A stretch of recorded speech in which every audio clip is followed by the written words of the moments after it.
அறுபடை வீடும் அருள் வழங்கும் முருகா அருகே நீ ஓடோடிவா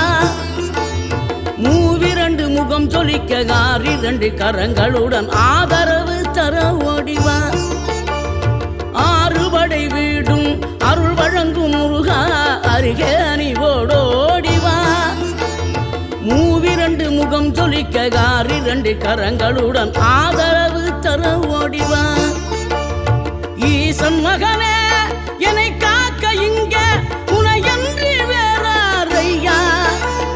நெஞ்சார நான் நினைக்க பஞ்சாமிர்தம் கொடுக்கும் ஒரு தெய்வம் நீதானையா